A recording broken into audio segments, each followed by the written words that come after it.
Welcome to Fear and Greed business news you can use today. The banking sector is under pressure over anti-money laundering and terrorism laws after significant problems were found at Bendigo and Adelaide Bank. The federal government feels the pressure over energy prices, and Macquarie's Shemara Wikramanayake again tops the rankings of highest paid CEOs with take-home pay of $24 million. Plus, the first treasures are recouped in what's considered to be the world's richest shipwreck. And Indonesia's capital, Jakarta, grows to become the world's largest city. It is Wednesday, the 26th of November, 2025. I'm Michael Thompson, and good morning, Sean Aylmer. Good morning, Michael. Sean, the main story this morning, Bendigo and Adelaide Bank has found broad deficiencies, including customer due diligence in its management of anti-money laundering and terrorism financing, once again putting the spotlight on illegal activity in the banking sector. Bendigo and Adelaide had asked Deloitte to conduct an investigation of suspicious activity in one of its branches.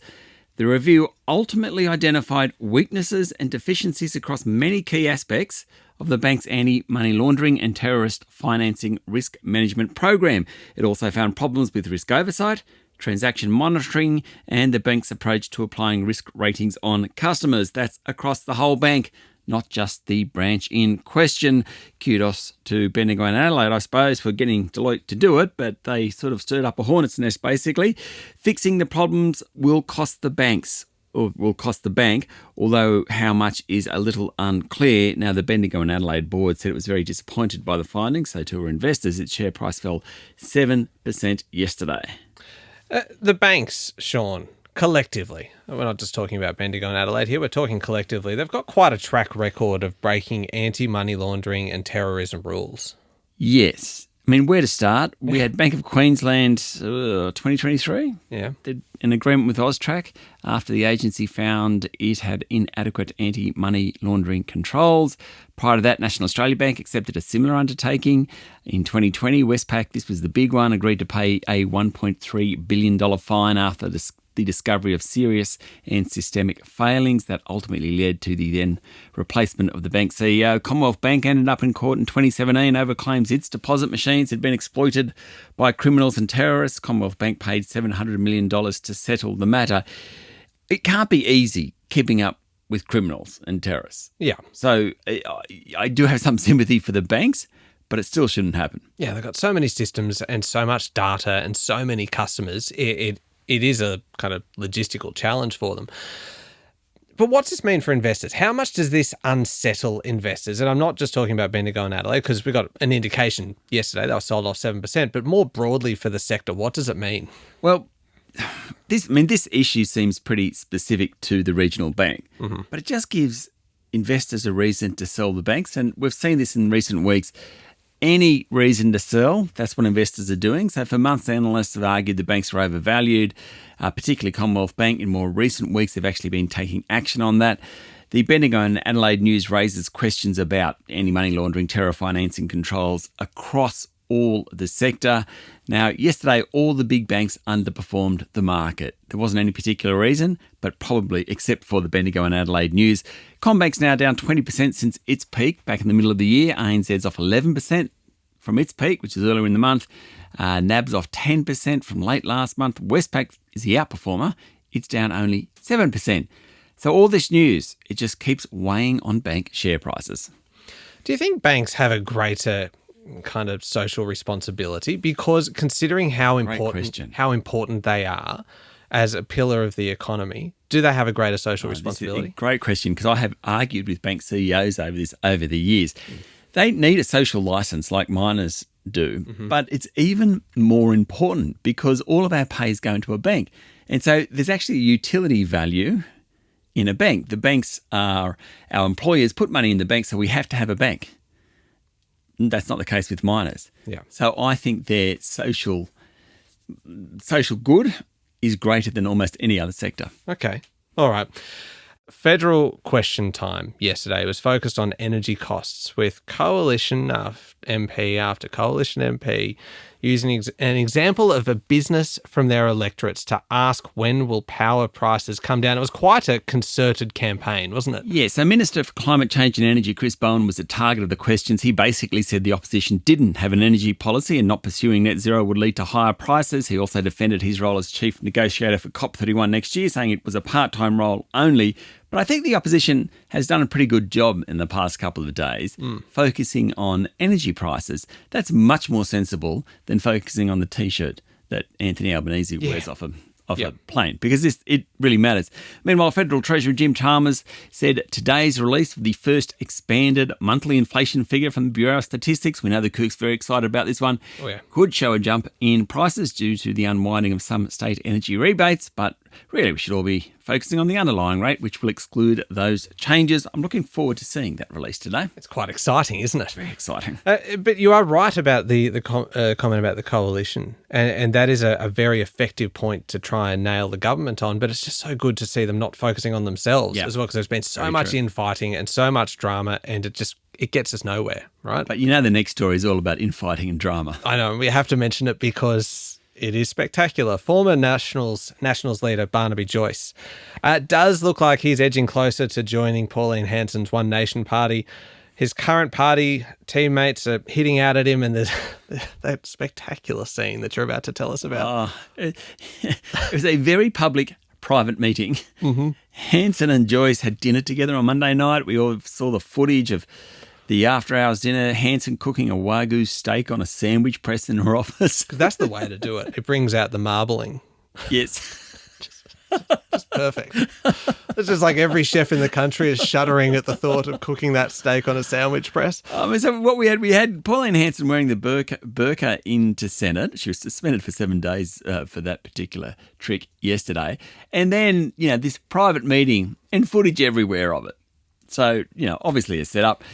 Yesterday, friend and colleague of Barnaby Joyce, Matt Canavan, questioned the motivation of Joyce, saying the move was more about Barnaby rather than the Australian people. Another former Nats leader, Michael McCormick, said Barnaby owed it to people across regional Australia who voted for the coalition to stay with the Nats.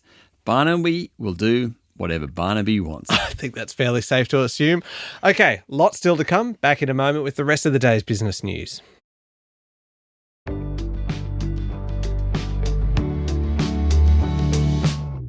Sean, Domino's franchisees are not happy with head office. The franchisees, which own more than 40% of all Domino's pizza stores across Australia, are demanding an immediate reduction in fees. Meanwhile, the Consumer and Competition Watchdog is in the early stages of an investigation into Domino's. That's over claims by local franchisees who say they are subsidising the company's failing overseas expansion. Now, the Fin Review's reporting that Domino's had to hand over to the ACCC a list of current and former franchisees. In terms of the fee fight, 128 franchisees, representing 350 of the 800-plus local stores, have been negotiating with the executive chair, Jack Cowan, for months over fees. They accuse the company of making it impossible for them to earn good money, and are particularly aggrieved about what they say is a dismissive attitude from Jack Cowan, the billionaire businessman. This is according to the Fin. They're particularly upset about reported comments of Cowan when he described the franchisees as squeaky wheels and poor performers. Nice work, Jack. How do you get on with people? Jack Cowan. I mean, I know Jack Cowan quite well. He's a very I wouldn't want to be a franchisee, but he's quite candid, right? Very candid. It doesn't kind of hold back, which is good in business. He made a fortune from the Hungry Jack's burger chain empire. Yeah. Now the largest shareholder in Domino's. He said he's held positive discussions with an internal franchise group. So he says there's more than just this crowd. Domino's share price, of course, soared during COVID, well off its most recent lows, but still trading at 2014 levels. Yeah, ouch. Broadly, ASX, how did it go yesterday? It closed up just a touch, 8,537 points. Nothing to write home about, but given it's been falling, that's probably not a bad result. Started strong, fell back, recovered in the afternoon session. Miners did best, while the tech stocks also outperformed. Worst were the financials, as we've mentioned. Macquarie Group's Shemara Wikramanayake Sean. You almost got that out in one go. I That was nearly pretty good. did it in the intro, and I thought, okay, I've done it once. Did. That's fine. I'm Shemara, okay. Wikramanayake. You know, the great thing about Sri Lankan names broadly is that they are spelt phonetically. Yeah. So if you take the time, which you normally do, so I'm not, so Wikramanayake, Yeah. you can actually get the name out. It's quite good. Yeah, I mean, that like feels that like language. a lot of effort to go to point out that I did stumble over it. It does feel like you're dwelling on that a little much. Anyway, she has again topped the list of CEOs with the highest take-home pay, but she was only number 5 when it came to realised pay, with bonuses and vesting options boosting the remuneration of some now quite rich bosses. Yeah, so Bill Beaumont, Chief Executive of mining exploration company Develop Global, one we all know about. Household name, that one? Yeah, saw his wealth jump by $58 million. Snappers. After snappers. After 14 million options in the company he leads were converted into shares, delivering the biggest windfall for an Australian CEO this year. Now, this is part of the Financial Review's Rich Bosses list. Next on the list of realised pay was ResMed's Mick Farrell at $45.6 million, then Sigma's Healthcare Vikesh Ramsunda at $26.8 million. Number 4, William Opplinger, I don't know him at all, $26.1 million. And then Wikramanayake at $24 million. Now, 5 of the top 10 companies with the highest paid chief executives this year came from the material sector, so miners, 2 from healthcare. In contrast to recent years, there was only 1 from property and 1 from financial services in the top 10. Top 300 chief executives' reported pay rose 10% to an average of $3.86 million. A complete lack of podcasters on that list.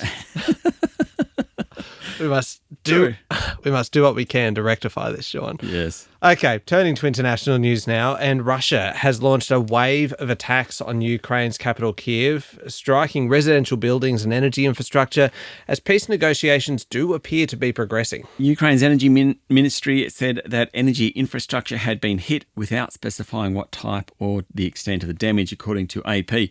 The Russian attack followed talks between US and Ukraine representatives in Geneva over the weekend about a US-Russia brokered peace plan. Now, that seems to be making progress, though a Kremlin spokesperson said Russia hadn't seen the updated plan. So whilst it's promising, still some ways to go. Now, I love this next story. I have been watching this for ages and waiting for a development. The first treasures have been recovered from what is believed to be the most valuable shipwreck in history, Sean, a Spanish galleon. It sank in 1708 in the Caribbean Sea with a haul worth as much as 15 billion, with a B, billion pounds. A cannon, 3 gold coins and a porcelain cup were among the items brought to the surface by Colombian researchers. The San Jose sank after a brutal clash with a British squadron. It's often described as the holy grail of shipwrecks, according to the Australian. You know all about it. It had sailed from Portobello, Panama, as the flagship of the Tierra Firme fleet, which was charged with transporting Spain's colonial riches. We are talking about 1600s, 1700s, so the 17th century, the height of Spain's rule. Gold, silver, emeralds, all sorts of things. Used to ship it to Europe. Didn't really stand a chance, though. Went off the coast of Cartagena. Admiral Charles Wages, British ships closed in. A devastating broadside appears to have ruptured the hull, igniting the powder magazine and sending the 62-gun, 3-masted vessel nearly 600 metres to the seafloor. And only now are we recouping some of the $15 billion, or 15 billion pounds in treasure. Did you know that the exact coordinates of the shipwreck are a state secret? Oh, really? Yeah. I mean, you would imagine every man and his dog, like as long as the dog had a diving bell or something, would be out there seeing what they can scrounge, right? Where is it? It's off the coast of South America, middle of North South America. Okay, it's a state secret, Sean. So is it Colombian waters? Yes. Yeah. I mean, off Cartagena. So Cartagena's in Colombia. So right. So Colombian waters, hence the Colombian. Wow, that's very cool. And then there's obviously the debate over kind of who gets to keep it, what percentage goes to the government, what percentage goes to those who discovered it and retrieve it, all that kind of thing. Spain saying, well, perhaps it's ours, so I'm not sure that it actually originated in Spain, any of these riches. No, I can't imagine many of them did. It's probably a hard one to win, that one. Sean, Jakarta has become the world's largest urban centre with a population of 42 million people, ahead of Dhaka in Bangladesh, 37 million, and Tokyo with just 33 million. But Michael, we discussed this off air. A vexed question in a trivia quiz. Yes, I always used to love trying to find a way to do this, to ask at a pub trivia, what's the biggest city in the world? And every time you would get 10 different answers, because it comes down to whether you're measuring the city centre or the urban population limits, or you get further out, and it differs based on which one you go for. And the really densely packed populations are the ones that get in really close. So this one, I would be comfortable using this as a trivia question. Well, Sean, it's a UN ruling, shall we say. So Jakarta, the Indonesian capital, is it still the Indonesian capital? Remember, Indonesia's moving their capital, but they can't get the investment. That's right. So they're moving it from Jakarta to, I can't remember the name of it, but it's probably worthwhile sticking with Jakarta, considering it's pretty big. It's pretty big. So it's got a very fast-growing population. Tokyo slipped from 1 to 3 on the back of a slow population growth. The UN expects Dhaka to take the top spot by 2050. Next in line is New Delhi in India, number 4, then Shanghai in China, Shenzhou in China as well, Cairo in Egypt, which is the only non-Asian city in the top 10, then Manila in the Philippines. I think part of the European issue is that many of the cities, there are 4 or 5 cities that actually work into each other. So Portuguese cities, there's like Porto, I think, has got 4 different cities. Yeah. Works in the, maybe I'm making that one up. Feels like you were researching that in person recently, Sean. Cities were home to 45% of the world's 8.2 billion people, up from 20% in 1950. That sort of surprised me that now it's 45%. I would have thought it was more than that. Me too. But there's a lot of people spread out elsewhere. Yeah. The number of megacities, that's with a population of more than 10 million, quadrupled since 1975 from 8 to 33, and 19 of those are located in Asia. God, it's got pub trivia everywhere. You've got some stats. You've got stats coming out of your ears, Sean. That's proverbial. Yeah, there you go.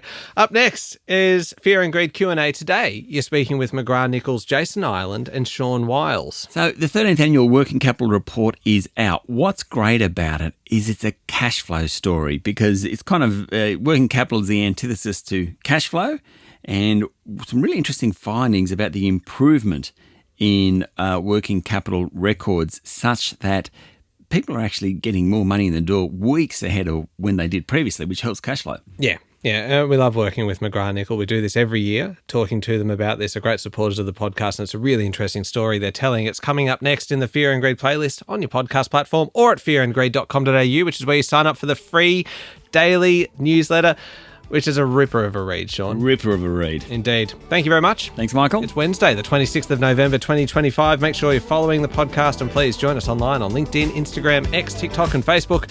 I'm Michael Thompson, and that was Fear and Greed. Have a great day.